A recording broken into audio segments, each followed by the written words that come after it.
Vào một đêm nọ trong khu biệt thự nhà họ Đường, trong đêm tân hôn, nam chính của chúng ta bị vợ mới cưới đuổi ra khỏi phòng.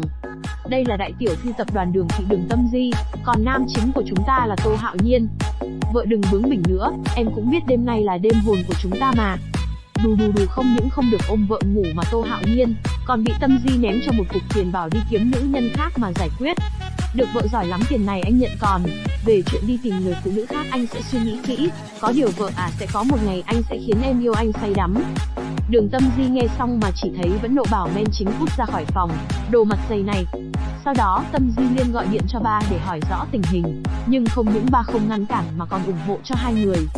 Cha cũng là vì muốn tốt cho con, sau này con sẽ hiểu. Chưa kịp nghe Tâm Di nói xong, ông ta đã vội vàng cúp máy. Một bên này Hạo Nhiên đang nằm trong phòng suy nghĩ tính cách của vợ có chút cay độc, nhưng ta thích. Dù gì chúng ta cũng đã thành thân rồi, có lẽ ta nên quan sát một chút cũng chẳng sao. Nói xong Hạo Nhiên liền sử dụng Thiên Nhãn Thông, một trong 6 đại thần thông của Phật gia. Loại thần thông này có thể nhìn xuyên qua mọi thứ, nhìn thấu tất cả. Đù, không ngờ đi tu lại có được nhãn pháp, mà bấy lâu nay anh em mình mơ ước như vậy. Thôi thì Min Jin cũng đi tu đây anh em ạ. Ấy chết, nói thế thôi, giờ mình đi tu thì lấy ai review tiếp chuyện cho mọi người xem. Đù trắng không nốt mũi đốt luôn anh em ạ. Yêu cầu bạn nào chưa 18 thì không nên xem nha. Hạo Nhiên nghĩ vừa nhìn vừa sảng khoái, nghĩ vợ mình đúng là cực phẩm, ngực to, eo nhỏ, chân dài, da trắng trẻo. Đúng là pháp nhãn 10 điểm anh em ạ. Mời đẹp. Nhìn quả mặt đê tiện của này của nam chính là hết muốn đi tu luôn anh em ạ. Đột nhiên Hạo Nhiên phát hiện có người đột nhập vào phòng của vợ anh. Nghe thấy Tâm Di kêu cứu, Hạo Nhiên cấp tốc chạy lên tầng đập cửa xông vào. Tô Hạo Nhiên cứu tôi. Thì ra là hai bọn bay dám nhìn vợ của lão tử tắm. Hạo Nhiên vội vàng cởi áo khoác bên ngoài, rồi che lại cơ thể cho Tâm Di. Đù nhìn qua áo của men chính là biết uy tín rồi anh em ạ, có cả hình idol bên trên luôn cơ mà. Dám xông vào nhìn ngọc thể của vợ lão tử, chúng mày có tư cách sao? Rồi xong ông lại làm say nắng con nhà người ta, rồi chỉ thấy đầu của Tâm Di bốc khói vì ngại ngùng. Nói nhiều thế làm gì màu xử lý Đường Tâm Di. Một tên lao đến muốn lấy mạng của Tâm Di, nhưng mới bay được hơn nửa quãng đường thì bất chợt bị Hạo Nhiên bắt được tay, rồi cho học cách ăn đầu gối của Muay Thái anh em ạ. Sau khi ăn một gối tưởng đâu sẽ theo quán tính mà bay về đằng sau, nhưng mà không anh em ạ. Nam chính lôi hắn ta lại, rồi dạy hắn cách cạp đất của các racing boy, nói ai xa bọn mày tới. Tên còn lại thấy đồng đội bị nện trong một nốt nhạc thì sợ hãi mà bỏ chạy. Thấy thế Tô Hạo Nhiên liền vội cầm theo áo rồi bay xuống đuổi theo. Nhìn vợ tao mà còn muốn chạy sao? Đợi mọi người đi hết thì đám bảo vệ mới lên đến nơi. Quản gia Tiền Vô Song nhìn thấy một tên đã bị hạ liền yên tâm mà nói, cô chủ yên tâm, đã xử lý xong tên mặc đồ đen kia rồi. Có Hạo Nhiên ở đây cô không phải lo đâu. Tâm Di bắt đầu thắc mắc mà hỏi về thân thế của nam chính. Thì ra Tô Hạo Nhiên là đệ tử của Huyền Thành, người có thể làm đệ tử của ngày ấy, sao có thể không tuyệt được chứ? Tâm Di nghe xong thì chán ật, mà nghĩ không ngờ chú Vô Song lại còn là một fanboy não tàn cơ đấy. Bên này sau khi Hạo Nhiên đuổi theo tên đột nhập còn lại thì không may bị thương. Không xong rồi, không ngờ lại bị trung kế. Người đâu mau cút ra đây cho ông. Tên áo đen kia đang lấp bên cạnh ô tô mà suy nghĩ. Muốn tỏ vẻ anh hùng, cũng không biết tự lượng sức mình. Nghĩ xong hắn ta liền phi xe máy đến định đâm Hạo Nhiên. Nhưng chưa đạt được mục đích hắn đã bị ăn kim của men chính. Rồi vào thế đo đường của các racing boy luôn ạ. Mày đã làm gì tao? Không phải mày đã bị thương rồi sao? Chỉ là vài trò vặt vãnh tao không dùng thì mày sao chủ động dâng đến? Hạo Nhiên cầm kim trên tay rồi sau đó châm vào người hắn để ép cung. Nhưng không may vê kim hơi quá tay nên hắn ta tạch rồi anh em ạ. Anh bật thông Thiên Nhãn lên thì phát hiện một ấn ký trên người tên kia. Thì ra là người của hội Hắc Thần. Nghĩ xong anh ta liền rút điện thoại ra gọi về báo tin cho quản gia Vô Song. Rồi nhảy tạm chiếc cào chiến của tên kia mà phóng về. Đứng trước tòa nhà, Hạo Nhiên sử dụng thông Thiên Nhãn nhưng phát hiện không có ạ. Đang định vào trong xem thử thì từ phía xa một chiếc ô tô đánh võng lao tới. Đây chắc chắn không phải sát thủ, tiếc cho chiếc xe tốt, tài xế chẳng ra làm sao lái xe mà còn dám uống rượu nữa. Bỗng dưng cửa xe mở ra, một tiếng nói ngọt ngào của nữ nhân cất lên. Anh gì ơi tôi khó chịu quá. Đù nửa đêm ra ngoài đường mà gặp thiên thần kêu khó chịu, thì có phải là lộc trời cho không anh em nhỉ? Oh my god! Wow! Anh em nhìn mặt nam chính nuốt nước bọt mà muốn nổ cổ luôn ạ. Em ấy nói mình không được khỏe, phiền anh đây, đưa tới bệnh viện gần đây được không? Nói xong em ấy lấy một cọc tiền đưa cho Hạo Nhiên làm thù lao. Tưởng đâu nam chính của chúng ta giơ tay ra lấy, nhưng hóa ra là đang bắt mạch xem bệnh cho em ấy. Không đúng là trúng độc, tình hình phải đưa em ấy đi giải độc ngay. Đù người ta bảo ông đưa người ta đến bệnh viện khám bệnh, ông lại đưa người ta đến khách sạn, để làm gì đây? Mình cũng muốn đi khách sạn khám bệnh như vậy anh em ạ.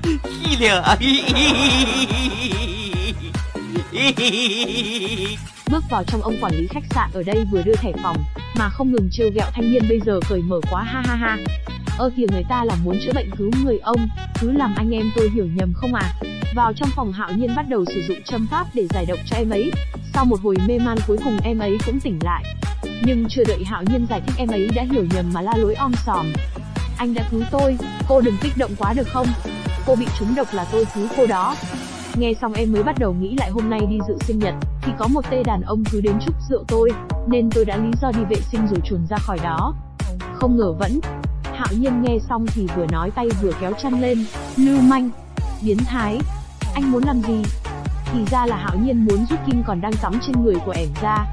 Cơ mà em ấy la và nhúc nhích kinh quá, nên nam chính nhà chúng ta phải sử dụng khóa tay tình yêu để cho em ấy vào thế luôn anh em ạ. Từng chiếc kim ở trên người được rút ra, khiến cho em ấy đau quá là la lối thất thanh. Rồi xong anh em ạ, ông quản lý khách sạn lại càng được tô đậm thêm trí tưởng tượng. Sau một hồi vật lộn, cuối cùng kim trên người em ấy cũng được rút hết ra. Nhưng ẻm đã không cảm ơn thì thôi, lại còn lăn ra ăn vạ đòi 5 triệu tệ, thì mới đứng dậy nổi. Vào mình là mình chỉ có trói lại mà test mông tra khảo rồi anh em ạ. Nhưng sau khi nghe anh Hạo Nhiên giới thiệu về tên của mình, em ấy mới biết, thì ra đây là tên đàn bà kết hôn với chị Tâm Di của mình. Rồi xong vừa rồi mới bảo người ta biến thái đòi ăn vạ, mà giờ đã quay ra làm thân luôn rồi anh em ạ. Thì ra em gái này là chị em tốt của Tâm Di. Độc của cô cũng được giải rồi, uống rượu rồi thì mai hẵng rồi tôi đi trước đây. Anh rể mai em tới thăm anh với chị Tâm Di nhé. Trước khi đi em ấy còn dặn Hạo Nhiên phải cẩn thận, vì cậu ấm của cả thành phố Trung Sơn đang muốn đối phó với anh. Hạo Nhiên nghe xong chỉ mỉm cười đáp tùy thôi. Sau khi Hạo Nhiên về nhà liền kể lại mọi chuyện cho quản gia Vô Song nghe. Đường Tâm Di ngồi một bên nghe chuyện thì biết được rằng bọn ám sát hôm nay chính là người của hội Hắc Thần. Tâm Di bắt đầu lo lắng cho Hạo Nhiên, anh ấy không biết có bị thương không. Hạo Nhiên, sao anh ra ngoài lâu thế? Hạo Nhiên cầm ly trà trên tay miệng cười mà đáp.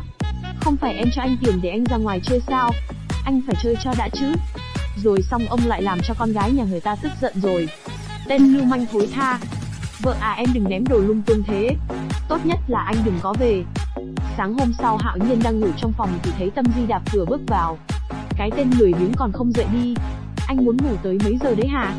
Mồm vừa nói, tay của Tâm Di vừa kéo chăn ra, thì Đù mỗi sáng thức giấc có những chú chim hò ra. Sớm như vậy qua tìm anh có việc gì? Tâm Di ngại ngùng mà ôm mặt, sao anh ngủ mà không mặc đồ thế hả? Anh nói cho em biết của anh hàng dinh cấm nhìn nhé. Thôi, ông đừng bốc phét, đừng mồm điêu nữa đi. Thôi, mày đừng có bốc phét, mày đừng có mồm điêu đi. Ai thèm nhìn chứ mà dậy rồi theo tôi tới công ty. Tại sao anh phải đi với em? Vì anh đã hứa với bố tôi là phải bảo vệ cho tôi. Chuyển cảnh, Hạo Nhiên đang đèo Tâm Di trên chiếc Lamborghini. Đến công ty anh phải làm gì? Tâm Di thắc mắc về võ công của anh là do ngày Huyền Thanh dạy sao? Tôi tưởng ông ấy là thầy bói lừa đảo, chỉ biết xem bói cho người khác thôi chứ. Mặc dù sư phụ anh có hơi khoác lác nhưng ông ấy rất có bản lĩnh. Thật ra Đường thị nhà em có thể phát triển thành tập đoàn tài chính thì có rất nhiều điều phải nhờ tới ông ấy. Vậy ngoài võ công ra anh còn biết gì không? Anh biết chơi bia không? Biết chứ. Vậy còn gôn, bắn tên bắn súng thì sao? Hạo Nhiên dâm tà mà tự nhiên nói, đàn ông trời sinh đã là tay súng cừ khôi, em có muốn thử không? Lưu manh thối nhà anh. Đến nơi vào trong phòng bia, thì cô chủ ở đây đã đợi sẵn hai người bọn họ tới. Thì ra Tâm Di lên kế hoạch để thử tài của Hạo Nhiên. Vậy anh Tô không để ý việc phụ nữ chơi trước chứ? Đù, tư thế ngực công mông thủ này Ninh Jin cũng thích chơi bia lỗ anh em ạ. Cơ mừ là đánh bi ở trên bàn rồi rơi vào lỗ đó nha, anh em đừng có nghĩ bậy.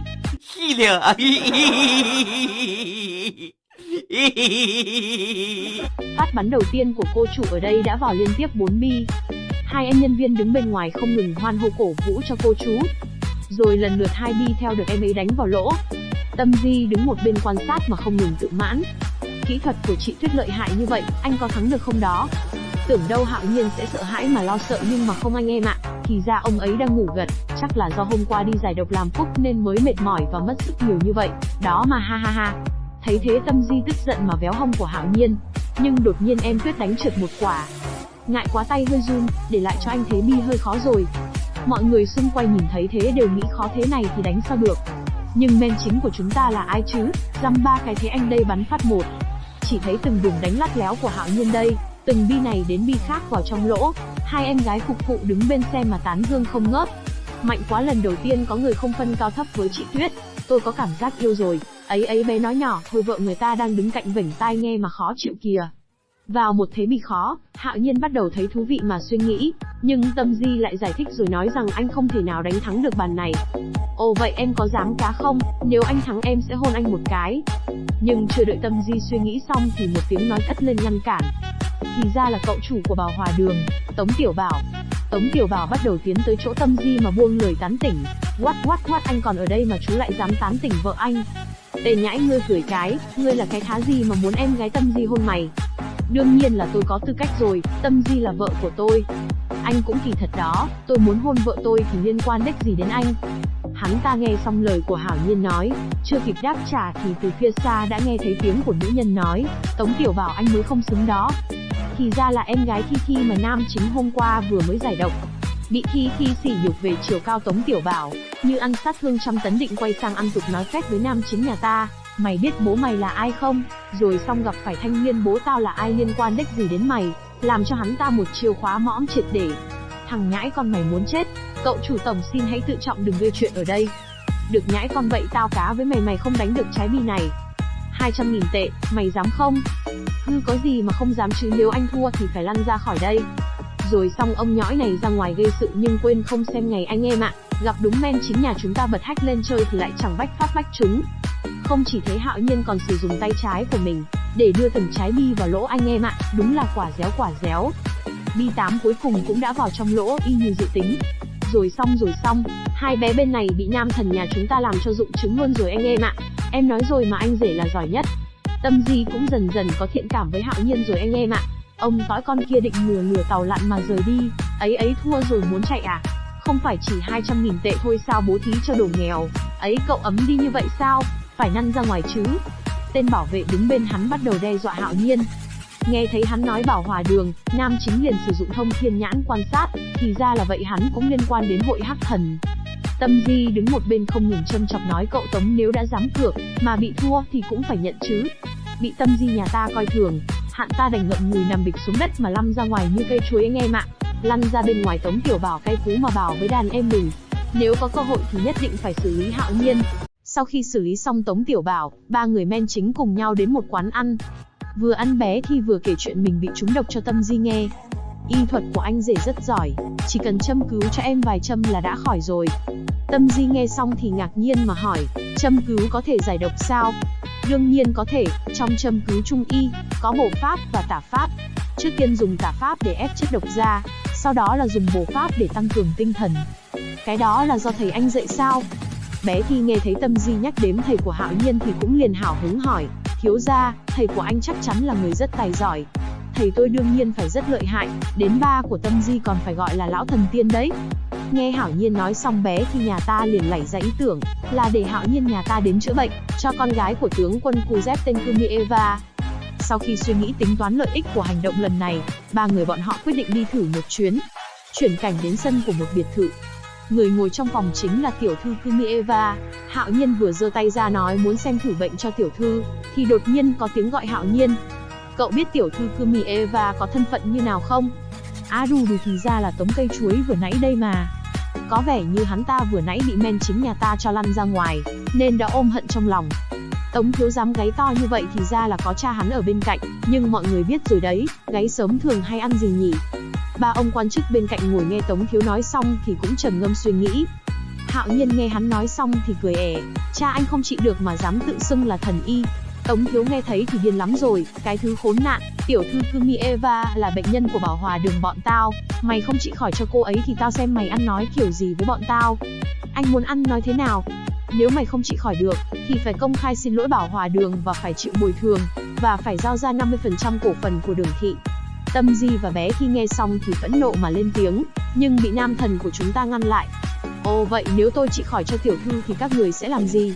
Bố của hắn lúc này cũng đã không nhịn được mà lên tiếng nói, cậu muốn gì thì cứ nói trực tiếp. Được thôi, Tống thần y đã mở miệng thì tôi cũng nói thẳng.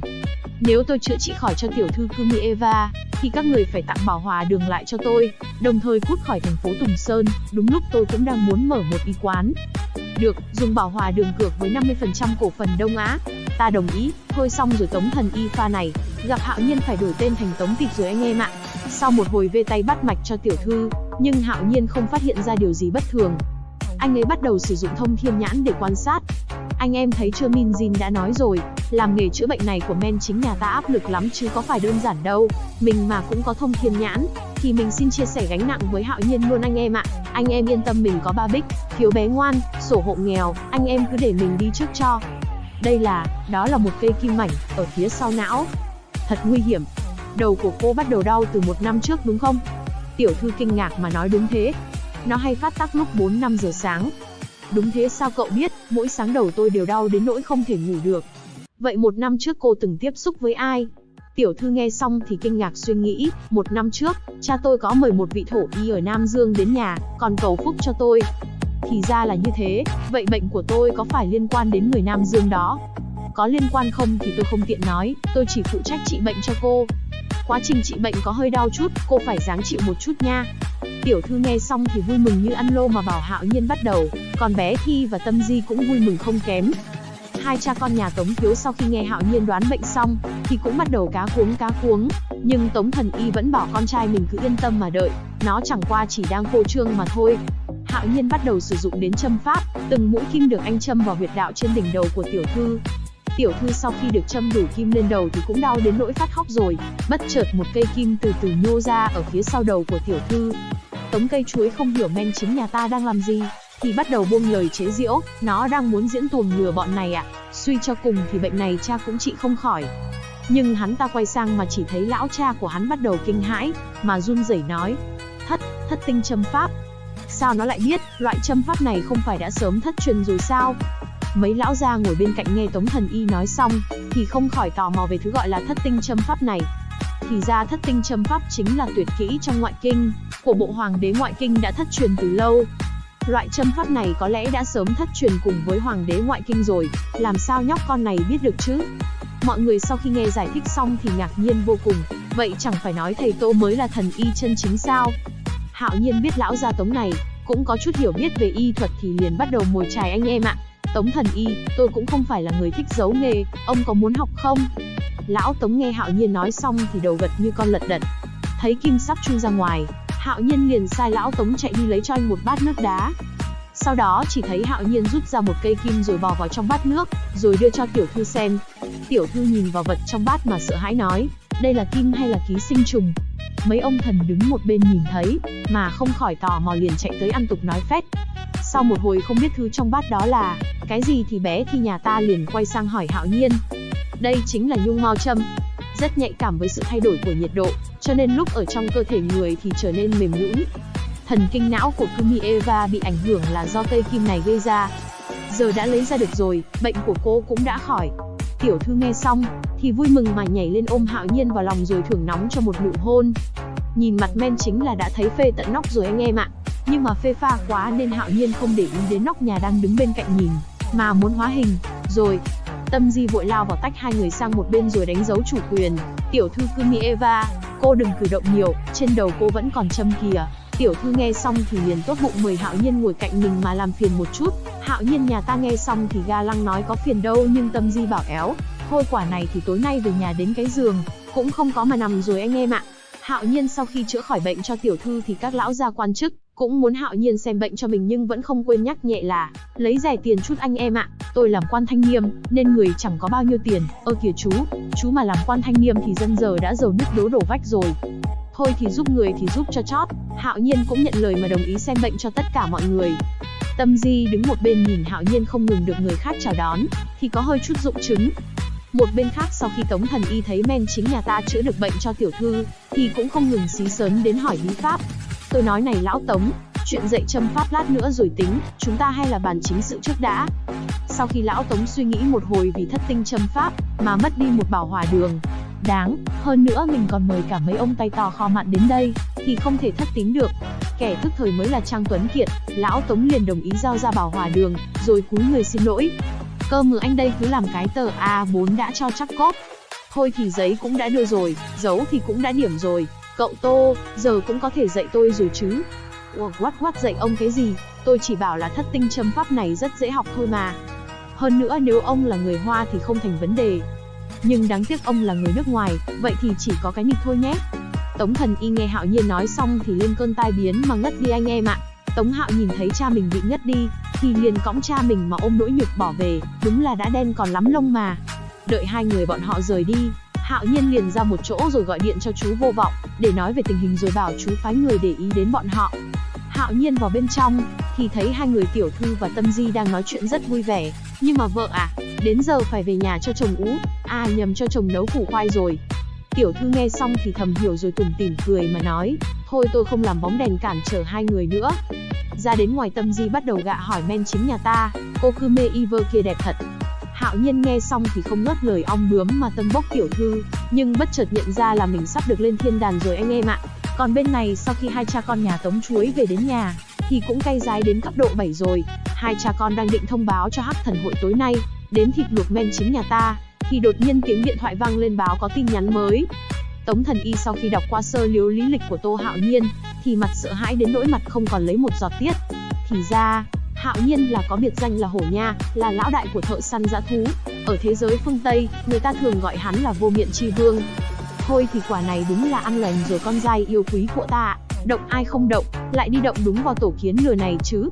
Chuyển cảnh đến biệt thự nhà họ Đường, Hạo Nhiên đang bàn bạc kế sách cùng chú Vô Vọng. Sau một hồi nói chuyện, thì thấy Hạo Nhiên hỏi chú Vô Vọng, chú có thể làm súng chứ? Sau khi nghe Hạo Nhiên nói xong, hai chú cháu liền đi xe đến một công xưởng. Nhìn hai người đến, thì từ bên trong một cậu thanh niên chạy ra niềm nở mời hai người đi vào trong. Sau đó hai người được dẫn vào một đường hầm bí mật. Hạo Nhiên tò mò mà bật thông thiên nhãn lên quan sát thì thật không ngờ, đây lại là một kho xưởng sản xuất và bán rất nhiều loại vũ khí hạng nặng, từ lục xịt đến súng cối, AK-47, tất cả đều có. Không chỉ thế mà ở đây còn có cả sân tập bắn, nhìn thôi cũng thấy phấn khích rồi anh em ạ. Nhưng đột nhiên men chính nhà ta đá mắt nhìn thấy, một thiên thần đang ngồi ôm một cây hàng vừa to vừa dài, còn dài hơn cả cây súng bắn nước của anh vậy. Hạo Nhiên bắt đầu ngứa mồm rồi lên tiếng nói, đây là ai, nhỏ như thế mà đã hí hoáy chơi súng rồi, người nhà không quản cô ấy sao? Thấy tình hình có vẻ không ổn, chú Vô Vọng liền đổi chủ đề bảo Hạo Nhiên qua chọn súng. Cơ mà cái tính sĩ gái thì đầu thai không hết anh em ạ. Chỉ thấy Hạo Nhiên bước đến rồi cầm lên một khẩu súng mà nói, súng cũng không tệ, chỉ là bị người ta chỉnh qua rồi, con phải chỉnh lại mới được. Thiên thần bên cây hàng dài nghe Hạo Nhiên nói xong, thì có chút hơi ngứa lỗ nhị mà lên tiếng, anh nói súng tôi lắp không ổn sao? Hạo Nhiên nghe xong thì bắt đầu sĩ gái tập 2, nhưng chưa đợi anh gáy xong thì tí nữa là men chính nhà ta được ăn kẹo đồng rồi anh em ạ. Đúng là không nên trêu đùa với gái xinh mà. Tiểu Thư tóc nâu bắt đầu gạ gẫm Hạo Nhiên nói lại lần nữa để có cớ cho súng cướp cò. Nhưng chỉ thấy Hạo Nhiên nhà ta bắt đầu phô trương ra kỹ năng lắp súng từ trong trứng của mình, khiến cho tất cả mọi người đều không khỏi ngạc nhiên. Cô bé cũng may vừa nãy cô không giết người đó, nếu không thì... Bé tóc nâu nghe xong, thì tưởng Hạo Nhiên ăn tục nói phét liền đưa cho anh 3 viên đạn, rồi bảo anh bắn thử. Nói xong chỉ thấy Hạo Nhiên cười nhẹ một tiếng rồi cầm lấy 3 viên đạn cho vào băng, rồi lắp vào súng bắn. Cô bé à, có lẽ cô bé chưa nghe thấy câu đàn ông sinh ra đã là tay súng thiện xạ của anh Hạo Nhiên nhà ta. Một phát trúng ngay hồng tâm ở giữa đầu, rồi đến phát thứ 2, thứ 3 tất cả đều trúng vào một điểm. Anh nhân viên ở đó nhìn thấy thì tưởng Hạo Nhiên nhà ta bắn xịt, nhưng bé tóc nâu bảo éo là cả 3 viên trúng một tâm. Ấy các người đừng kinh ngạc thế chứ kỹ thuật bắn súng này cũng chẳng là gì so với kỹ thuật bắn súng nước của ta cả, hơn nữa còn phải nhờ vào vận may. Nhưng không đợi nam thần nhà ta khiêm tốn xong thì một bàn tay ấm áp và dịu dàng đã cầm vào tay của anh rồi hướng dẫn anh cách chạm vào tâm hồn to và đẹp kia. Bé tóc nâu này tên là Kiều Y Lệ, sau khi thấy một pha bắn vào tim em của nam thần nhà ta, thì liền dụng chứng mà kêu 2 tiếng sư phụ. Vừa rồi cô còn chĩa cây hàng dài và to về hướng tôi mà cướp cò mà, đồ đệ như cô sao tôi dám nhận được chứ? Cơ mà không đợi Hạo Nhiên nhà ta sập sàn để bắt đáy, Y Lệ nhanh trí kẹp lấy cánh tay của Hạo Nhiên vào giữa 2 quả đồi kia mà làm nũng, là đồ đệ sai, anh nhận tôi làm đồ đệ đi mà có được không sư phụ? Tôi đảm bảo sau này sẽ không lấy súng chĩa vào sư phụ nữa. Đù Hạo Nhiên nhà ta nghe xong thì trong đầu thầm nghĩ, có lên chói đệ tử này bằng cà vạt rồi Ben Hao trên Đà Lạt giống anh Binzi không nhỉ? Dù sao tội chĩa súng vào sư phụ cũng là tội cần phải trói lại mà tét mông tra khảo anh em ạ. Nhưng chưa đợi men chính nhà ta phê pha xong thì đột nhiên bên ngoài có người đột nhập. Y Lệ nghe xong thì máu dồn lên đít rồi anh em ạ. Dám phá đám lúc bà mày đang bái sư, để bà ra bắn bỏ mị chúng mày. Nhìn ra bên ngoài thì ra là 2 tên vệ sĩ của Tống Thiếu đã theo dõi và bám theo Hạo Nhiên nhà ta. Y Lệ nghe Hạo Nhiên nói xong thì liền vui mừng mà nghĩ, đã đến lúc tặng quà nhập môn cho sư phụ rồi. Thôi thì sư phụ cứ giao 2 tên xấu xa đó cho Y Lệ xử lý nha. Hạo Nhiên nghe xong thì có chút ngại ngùng mà đồng ý. Còn bên này tên tóc nâu sau khi ngó đầu ra nhìn không thấy ai, thì liền bước ra bên ngoài quan sát, nhưng hắn ta không biết là ảnh đại diện của mình đang trong tầm ngắm của Y Lệ. Sau khi Y Lệ đã xác định và khóa được mục tiêu, nàng ta bắt đầu vui vẻ mà hát về một người đã ra đi của Ưng Hoàng Phúc. Ý nhưng mà khoan đã dừng khoảng chừng là 2 giây, tên vệ sĩ tóc lâu bất chợt nhận ra dưới chân mình có tờ polymer, thì liền vội ngồi xuống nhặt lên để xem số series để còn biết lối xem, có được qua gặp anh hùng bá vua tiền tệ không. Nhưng cũng nhờ pha đi làm nhưng vẫn nhớ tới idol ở nhà của anh, đã giúp anh tóc nâu thoát chết một mạng. Y Lệ sau phát bắn trượt đó liền tức giận mà mắng lớn, nịt mẹ thằng nào vứt tiền ở đấy để cho nó cúi xuống nhặt vậy, giờ trốn hết cả rồi thì bắn cái chi mô dựa. Hạo Nhiên nghe xong thì liền cầm súng tiến lên rồi bật thông thiên nhãn ngắm bắn. Chỉ thấy đoàng một tiếng, nam thần nhà ta đã tiễn tên tóc nâu ham tiền kia lên bàn thờ, mà ngắm gà trụi lông. Đúng là hack chít muôn năm, nhãn lực mãi đỉnh anh em nhỉ. Y Lệ đứng một bên quan sát Hạo Nhiên thể nghiện, mà liền dụng chứng rồi tự ghi tên lên dàn Hazem của chàng. Bước đến chỗ tên sát thủ vừa bị giết, tên tóc đỏ nhìn thấy Hạo Nhiên đến liền tàu lượn mà bỏ chạy. Nhưng chân của ẻm sao nhanh được bằng súng của anh. Thôi thì nếu đã không chạy được thì quay lại xanh chín vậy. Nhưng nữ sát thủ chưa kịp quay đủ 180 độ thì đã bị Hạo Nhiên tặng cho một viên kẹo đồng vào tay. Sau đó Hạo Nhiên bắt đầu dí súng vào đầu cô ta mà tra hỏi, chỉ thấy Hạo Nhiên yêu cầu cô ta lấy di động của mình ra. Sau khi đọc một lúc, Y Lệ đứng bên cạnh không hiểu được chữ nước ngoài, nhưng nam chính nhà ta là ai chứ? Bìm bịp sao được anh với giam ba thứ tiếng ở nước mặt trời mọc này, khiến cho em Y Lệ đứng bên cạnh lại càng say như điếu đổ. Hạo Nhiên bắt đầu bộc lộ sát khí rồi nhìn về phía nữ nhân tóc đỏ mà nói, tôi nên xử sạch các người, hội hắc thần đó trong mắt tôi chỉ là rác rưởi. Nữ sát thủ nghe Hạo Nhiên nói xong thì kinh hãi vì biết mình đã chọc phải vào nhân vật không thể chọc.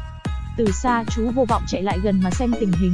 Sau khi nghe Hạo Nhiên nói hết mọi việc thì mọi người mới biết tối nay sẽ có 30 mấy tên sát thủ ở hội sát thần sẽ hành động đến biệt thự họ Đường để xin tí tiết của Hạo Nhiên rồi về đánh tiết canh. Nhưng mấy chú nghĩ anh đây là ai chứ, cống rãnh mà đòi sóng sánh với đại dương, máng mương mà đòi tương đường với thủy điện à? Tập hôm nay đến đây thôi mọi người ơi. Nếu mọi người thấy hay thì cho Minjin Review xin một like và một đăng ký để đón xem nhiều bộ truyện hay hơn nữa nha.